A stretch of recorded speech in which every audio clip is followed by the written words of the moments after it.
BFM Business, Intégral Placement, idée de placement.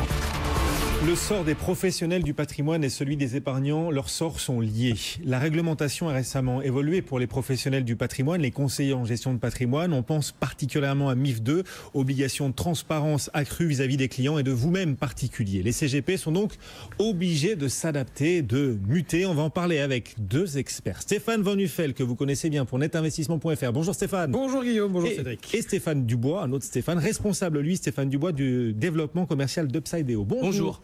Bienvenue sur le plateau. On vous a invité tous les deux, car vous venez d'annoncer un partenariat technologique, exemple donc de ces nombreux CGP qui transforment leur modèle face aux nouvelles obligations réglementaires avec un impact à venir aussi pour vous, épargnants, clients des conseillers en gestion de patrimoine. On va vous dire dans quelle mesure tout cela pourrait vous impacter. D'abord, justement, Stéphane, peut-être commencer par une explication en quoi le contexte réglementaire est-il en ce moment en train de changer la donne. On va pas faire peur aux gens. Alors le contexte réglementaire, il a toujours existé. Là, il est clair que 2018 est une année un peu charnière puisqu'il y a une accumulation de directives européennes qui viennent s'emboîter les unes sur les autres et qui vont compliquer un peu les choses. Quand on dit compliqué, ça va profondément dans le sens de la relation conseiller épargnant. Et en particulier une qui va toucher forcément plus les conseillers en gestion de patrimoine, qui est MIF 2, donc une directive sur les marchés d'instruments financiers, une directive européenne qui va être transposée dans le droit français et qui va, en gros, je le fais très simple parce qu'on ne va pas endormir tout le monde. Donner des boutons à tous les professionnels. Ouais,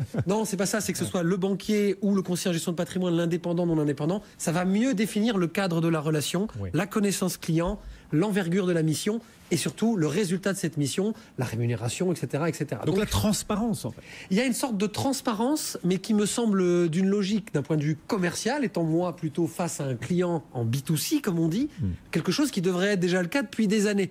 Vraisemblablement, est-ce que ce sont plutôt les grands institutionnels qui étaient visés plutôt que les CGP indépendants?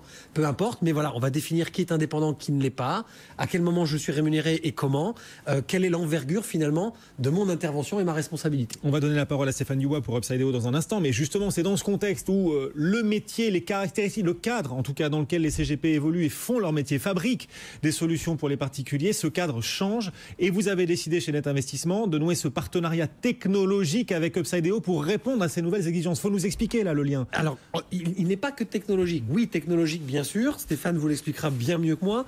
Aujourd'hui nous on est un acteur du digital, donc forcément acteur du digital, on fait partie depuis quelques années des acteurs qui veulent un petit peu bouger le métier. Donc forcément, ces directives, ces contraintes, etc., on doit les intégrer également au changement de notre métier. Oui. Et Upsideo a cette double casquette, à la fois Upsideo, on prononce comme on veut, a cette casquette technologique certes, mais aussi un savoir-faire réel réglementaire et peut nous accompagner à adapter justement cette réglementation, y compris aux métiers digitaux qui sont finalement une nouvelle forme de faire un vieux métier. Donc il y a dans ce partenariat aussi une vraie réflexion intellectuelle, bien sûr sur les outils pour l'épargnant final, mais également dans la façon dont on va transposer des directives CGP 4 mètres sous plafond ou agences bancaires classiques à du digital. Et ça touche également les réseaux bancaires, puisqu'on le voit aujourd'hui, les banques aussi migrent vers la dématérialisation. C'est-à-dire que les solutions là, elles vous permettent de simplifier la vie des épargnants, de ne pas perdre trop de temps dans ces nouvelles obligations que vous impose la réglementation. C'est en ça que la technologie devient absolument incontournable. En gros, c'est ça. Voilà. Ouais. En gros, c'est ça, et c'est la réflexion de Stéphane et d'Upsideo. Alors justement, Upsideo, Stéphane. Bon, vous êtes éditeur de logiciels, on l'aura compris. Pourquoi d'ailleurs ce partenariat avec un conseiller en gestion de patrimoine? C'est un univers un peu éloigné du vôtre à la base. Alors du tout. En fait, Upsideo, c'est la genèse aujourd'hui de 4 dirigeants qui ont créé l'entreprise et qui venaient justement du monde bancaire et qui ont toujours travaillé en tant que responsable de distribution des produits de retail. Et un jour, vous avez des gens qui sont dans la banque, dans l'investissement, avec des réseaux de distribution CGP, et qui croisent la technologie avec des experts techno.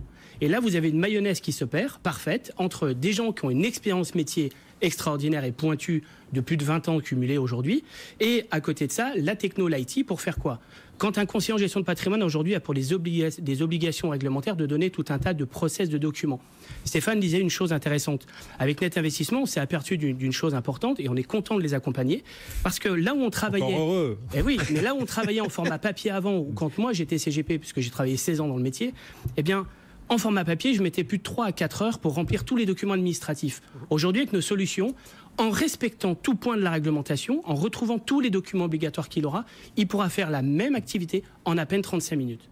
Donc le gain de temps, il est réel, mais en même temps, c'est un respect pour lui de sa conformité. Et ça va être aussi une tranquillité d'esprit pour ses clients qui sauront qu'avec un conseiller net investissement, je suis sûr que ce que je signe, c'est clair, c'est transparent et ça respecte la conformité aujourd'hui que l'AMF et la CPR demandent.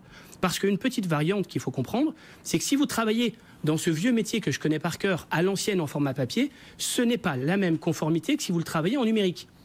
Donc une plateforme qui veut se lancer sur du digital n'a pas la même réglementation que quelqu'un qui le fera en format papier.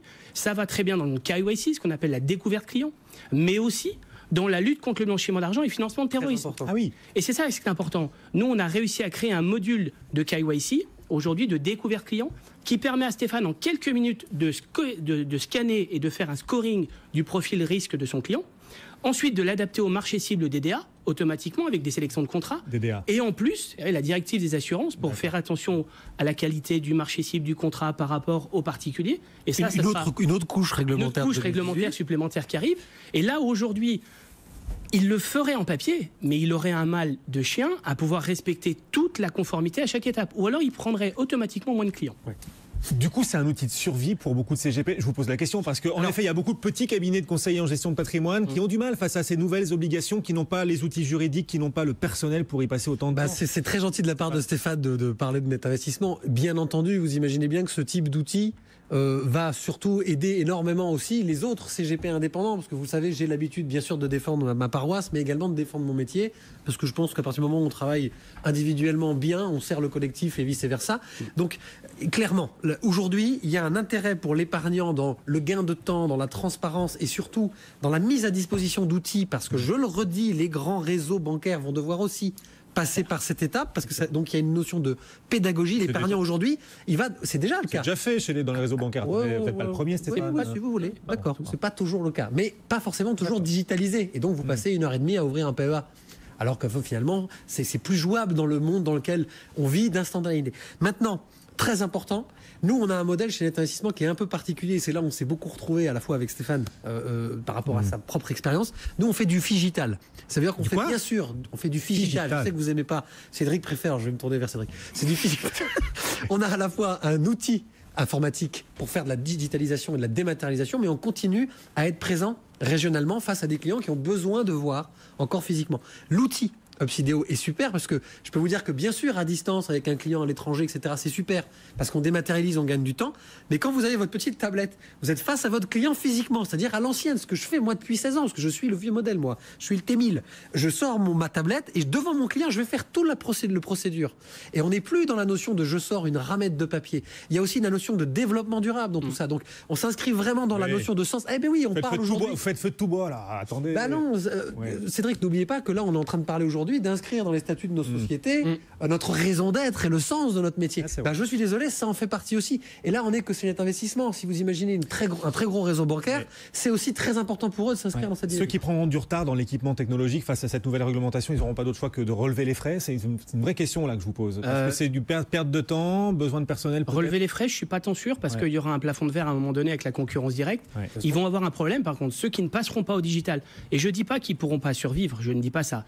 Mais je dis qu'il va y avoir une complexité à faire autant de clients. Je traduis rapidement pour comprendre.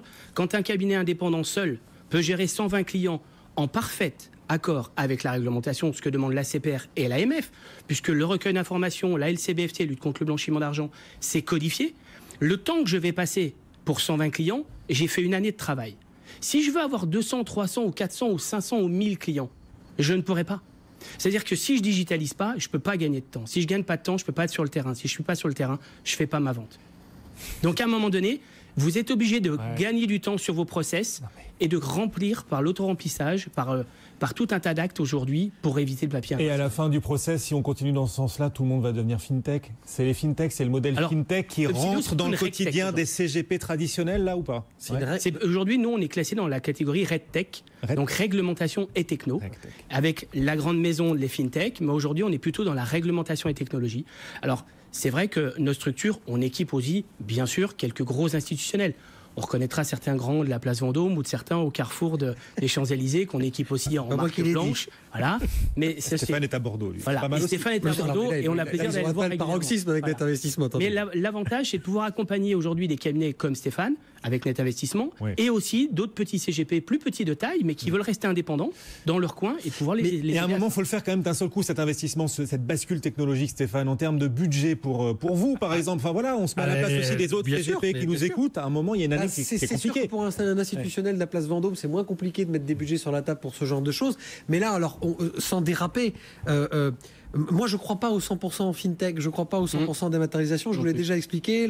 Sinon, c'est Terminator et la machine va se débarrasser de l'être humain parce qu'elle comprendra que nous avons des incohérences.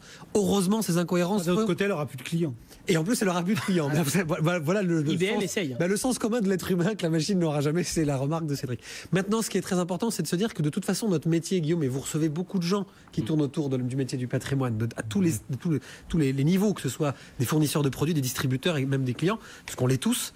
On a aujourd'hui, il faut avoir conscience de la mutation du métier de l'épargne, du métier bancaire, du métier du conseil, du métier de l'assurance, mais pas que d'un point de vue technologique, aussi d'un point de vue mentalité. Donc des entreprises comme les nôtres, si on a envie de durer dans le temps et de continuer à servir nos clients le mieux possible, y compris dans notre intérêt entrepreneurial, passe forcément par des partenariats intelligents comme ça. Et pour les particuliers qui nous écoutent, qui cherchent des conseils en gestion de patrimoine indépendants, et pour sauver, aider les indépendants, c'est ces solutions, vous n'êtes pas seul sur le marché, on a quand même compris, technologiques qui pourront apporter... Entre autres. Mais vous avez, il y a aussi des bouquins très bien pour vous aider à placer votre argent. Vous avez raison, vous faites. Mais je dis ça, je dis rien. Pensez à quel bouquin, par exemple? Muscler votre épargne, mais je me souviens plus de l'auteur, et quelqu'un de très bien. Muscler votre épargne dès le premier euro. Allez-y, ça fait longtemps qu'on n'en a pas parlé. C'est un livre que j'ai eu le plaisir d'écrire.